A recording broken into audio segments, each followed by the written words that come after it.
Olá, eu sou Matheus Menezes, aluno do PROEF, e hoje eu estou aqui para a apresentação da avaliação nacional referente à disciplina D01, Problemáticas da Educação Física.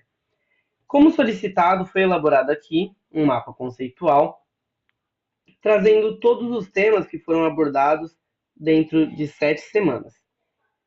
Temas esses que estão interligados entre si e apontam a necessidade de transformar a prática docente em uma educação física mais crítica, inclusiva e significativa.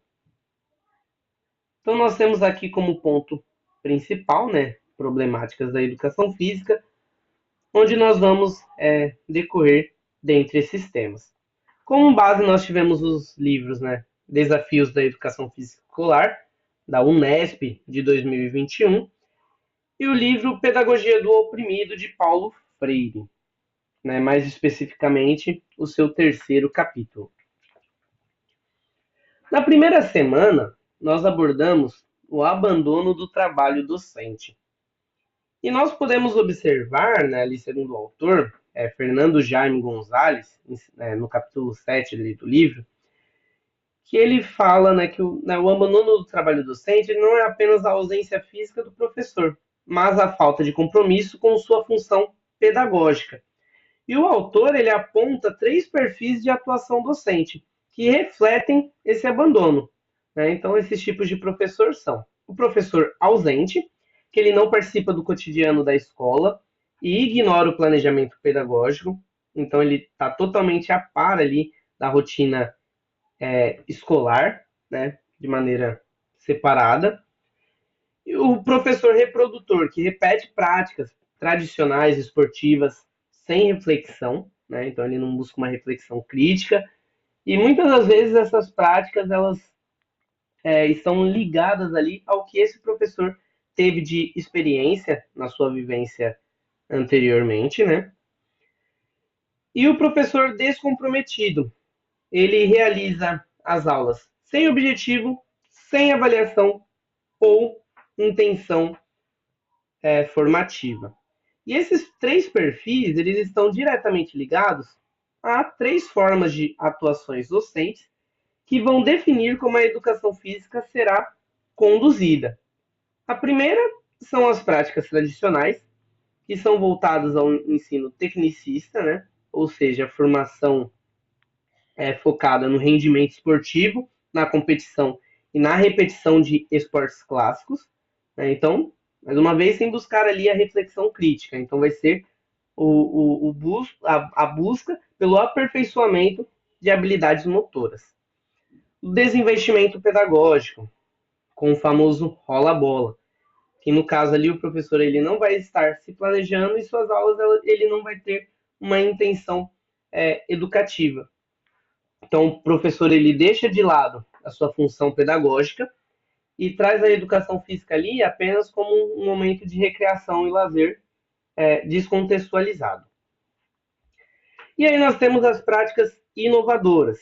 Já as práticas inovadoras, elas são baseadas no diálogo, no planejamento, na inclusão e na integração com o projeto político-pedagógico da escola.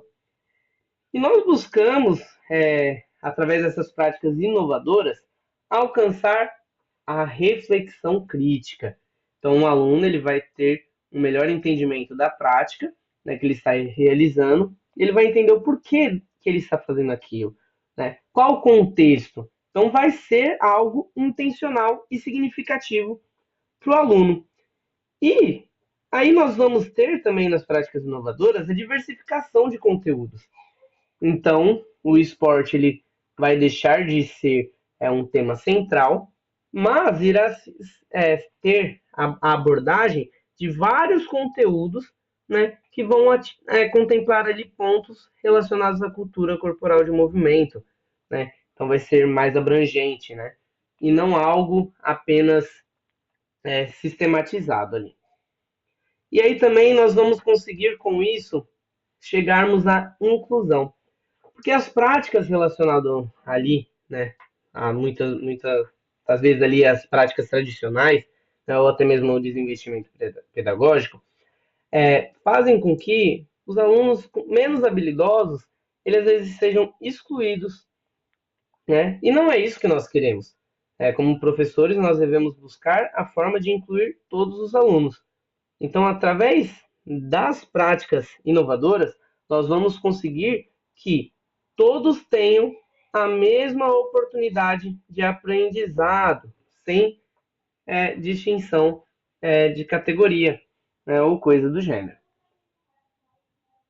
Bom, na semana 2, nós tivemos ali a relação entre teoria e prática. Tivemos como base o capítulo 2 do livro de Soraya Cristina Darido, né, que ela mostra ali, né, que a educação física, ela tradicionalmente, ela enfatizou o saber fazer. Né? Nós devemos saber as diferenças entre saber fazer e o saber sobre o fazer, que nós vamos ver há pouco. E o saber fazer, ele está relacionado ao quê? Ele é focado na execução técnica e motora. Então, voltado para as habilidades práticas, ou seja, lembrando lá das práticas tradicionais. Então, vai ter a questão prática, né? Como ponto principal, né? Ou seja, o aperfeiçoamento da técnica. E o saber sobre o fazer já vai ter a questão da intencionalidade, ou seja, vai ter ali reflexão crítica sobre as práticas corporais, seus significados, valores, regras e contextos sociais. Mas o ideal, né, é que a gente consiga integrar tanto teoria e prática, porque aí vamos poder formar estudantes críticos e conscientes, e não apenas hábeis fisicamente. Né? Então, o ideal é que a gente consiga fazer com que esses conteúdos andem ali de mão dadas. Né? Porque a ausência dessa integração ela pode contribuir para práticas reprodutivas desinteressantes e descontextualizadas. E vai poder acabar aumentando o afastamento e a indisciplina dos alunos, né, como a gente vai poder ver aí posteriormente. Mais à frente, nós tivemos aí a semana 3, onde nós observamos os aspectos legais da educação física escolar. E aí nós temos como ponto crucial a LDB, né? E na sua primeira lei, né, que foi a lei número 4024 de 1961, nós tivemos aí a educação física como obrigatória até os 18 anos. Né? Então foi o primeiro ponto, aí, o primeiro passo para a educação física ser o que ela é hoje. Né? Então ela se tornou obrigatória até os 18 anos, porém ela era considerada apenas uma prática complementar. Então não tinha fundamento pedagógico, né? Era muito mais voltado para a questão do lazer e práticas recreativas. E aí, mais à frente, nós tivemos a lei, né, o Decreto-Lei número 10.000, ou 1044, de 1969, né,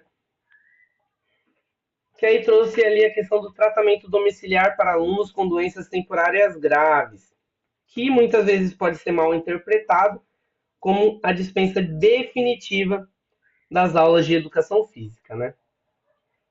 E aí, mais à frente, nós tivemos a lei número 5.692 de 1971, onde faz com que a educação física seja obrigatória em todos os níveis, né, da educação básica, porém, ela traz a facultatividade em alguns casos, como trabalhadores, militares, maiores de 30 anos, etc. E aí, mais à frente, né, que aí entra uma nova LDB, basicamente, né, que são as leis que mais regem o que nós temos hoje, que é a lei número 9.394 de 1996, que ela tornou a educação física como componente curricular obrigatório. Então, um grande marco aí para a educação física. E mais, ela trouxe a facultatividade nos cursos noturnos, né? E a lei número 10.793 de 2003, né, ela trouxe mais detalhes sobre os casos ali de facultatividade da prática de educação física, né? Facultatividade essa que, se nós não tomarmos cuidado, ela traz meio que uma ambiguidade, mas aqui vem dizendo, né? Facultatividade da prática.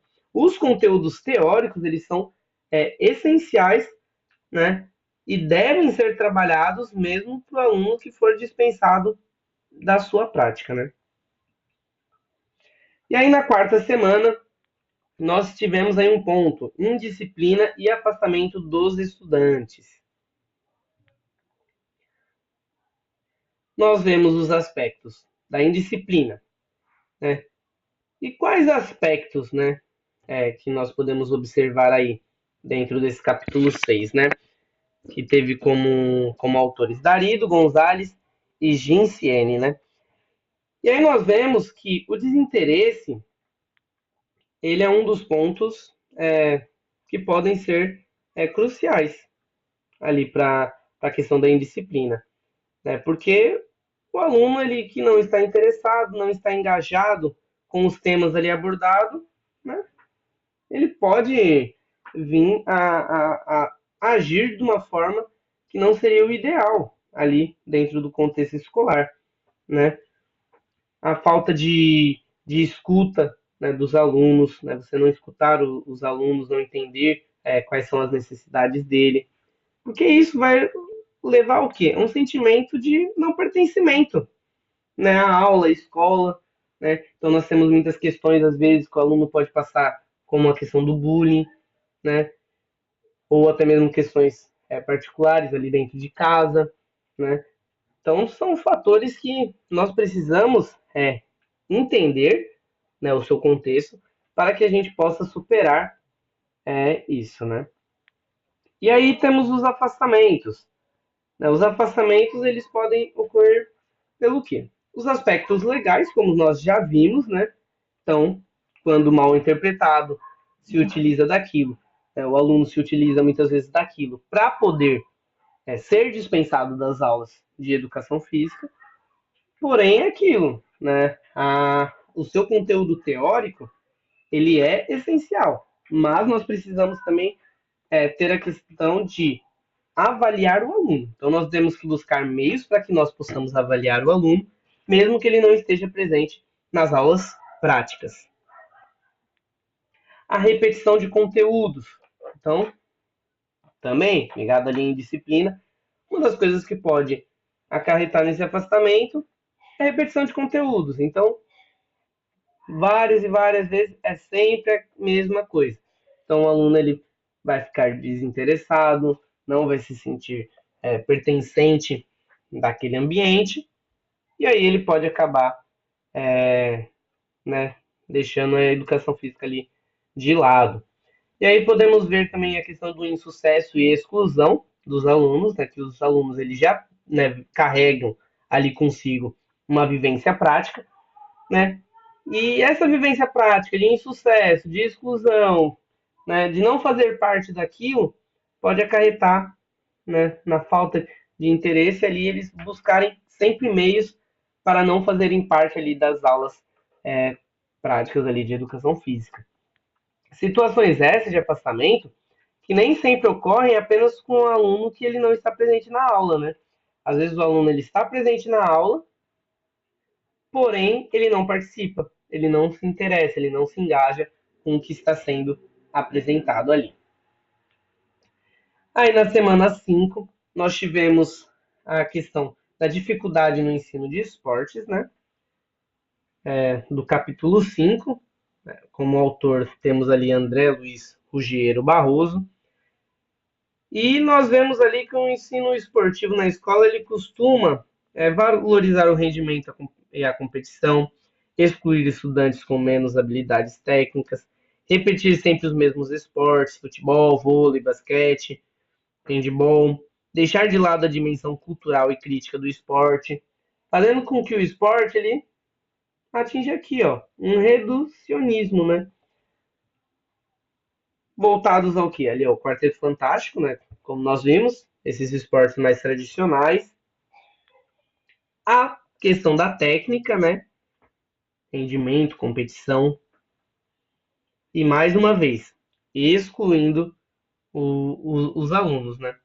E aí nós precisamos tentar uma outra proposta de ressignificação, né? Ressignificar o esporte como prática pedagógica, cultural, inclusiva e acessível a todos os alunos, né? E uma das formas de atingir isso é a diversificação, entendeu? Nós precisamos diversificar, né? Então, muitas vezes nós temos ali que ver outros conteúdos além daquilo que nós vimos como base aqui dos esportes tradicionais, como lutas, né, ginásticas, e assim sucessivamente, abrangendo todos os conteúdos necessários, né, a própria dança também, todos os conteúdos necessários para um melhor desenvolvimento e fazer com que aquilo seja significativo para o aluno, para que nós possamos chegar aqui, ó, à inclusão, sair da exclusão para termos inclusão de todos e todos participarem igualmente, todos terem as mesmas oportunidades de aprendizagem. Né? Porque a prática esportiva tradicional ela vai reforçar o quê? Desigualdade, afasta os menos habilidosos e contribui para conflitos de gênero, né? Que é o próximo tema que nós iremos abordar aqui, né? E lembrando também da questão da reflexão, né? Para ressignificar, nós precisamos chegarmos à reflexão crítica. Então, os alunos eles vão ser reflexivos, né? Eles vão, né, ter uma aprendizagem significativa, né, de uma maneira intencional. E aí chegamos na semana 6, que vimos questões de gênero na educação física escolar, né? E aí nós tivemos como base o capítulo 8 ali do livro, de Osmar Moreira de Souza Júnior. E aí mostra que a educação física ela ainda é marcada por desigualdade, desigualdade essa que muitas vezes é apresentada através de estereótipos que separam práticas masculinas e femininas. E aí nós acabamos tendo a invisibilidade das meninas nas atividades, né? E aí nós temos a ausência de debate sobre diversidade e identidade de gênero e trazendo ali muito preconceito, né? Então, isso aqui, né, é dos meninos, a menina não deve participar por conta disso, por conta daquilo. É um preconceito esse que muitas vezes acontece além do ambiente escolar também, né? Por parte dos pais, que os pais lidam, né, de uma forma também que não contribui para que esse preconceito ele seja superado. Mas nós devemos buscar uma equidade de gênero. Equidade essa que vai ser possível através de atividades mistas e adaptadas. Então, buscando sempre direcionar o ensino a todas as pessoas ali presentes, independentemente do gênero. Valorização da diversidade. Então, temos que entender que todo mundo é diferente, né? E aí, homens e mulheres, cada um com a sua questão, ou outros gêneros a serem abordados. Então, nós devemos valorizar essa diversidade e trazer um ensino igual para todos. E aí trazermos ali, ó, propostas pedagógicas inclusivas, né? Trazer esse público que nem sempre está ali presente nas aulas de maneira efetiva e fazer com que eles possam ter uma aprendizagem significativa e igualitária. E aí, com isso, chegamos na semana 7, onde nós vimos, né, o livro ali Pedagogia do Oprimido, onde observamos temas geradores, né? E aí, com isso, nós temos, né, conforme foi estudado no livro, a questão das situações limites. E essas situações limites, elas são o quê? Obstáculos históricos da disciplina, né? E aí nós precisamos superar essas situações limites e nós podemos observar que todos os temas dessas problemáticas que nós discutimos aqui até o momento são tidos como situações limites dentro da área da educação física. E nós precisamos superar para que nós possamos chegar aonde? Nos inéditos viáveis. Os inéditos viáveis são as possibilidades reais para transformar, né, para modificar esse conceito, para fazer com que nós superamos essas situações e façamos com que todos tenham um aprendizado significativo, igualitário, com a mesma oportunidade. O ensino ele precisa ser significativo para o aluno. O aluno ele precisa estar envolvido, né? Precisa se sentir pertencente àquilo. Nós precisamos trazê-los para nós e não afastá-los mais ainda. Né? E uma das formas, né, que nós podemos ver através, né, desse capítulo 3 do livro de Paulo Freire é a questão da dialogicidade. Então, o diálogo ele é muito importante, entendeu? Então, a educação ela precisa ser baseada na escuta e no respeito, entendeu? Então, nós precisamos ter diálogo, respeitar todos, né, da mesma forma.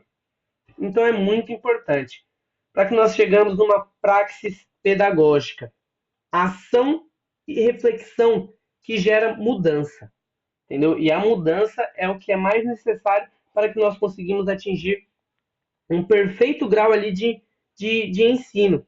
A educação física ela precisa ser um espaço de escuta, consciência, reflexão e transformação social, né?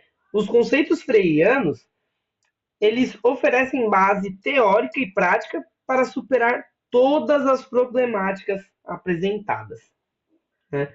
Então, como vimos aqui, né, a base, problemáticas da educação física. A educação física escolar, ela enfrenta desafios profundos, né? O abandono docente, né, como nós vimos, exclusões legais, práticas excludentes, ausência de reflexão crítica, mas também ela possui enorme potencial de transformação.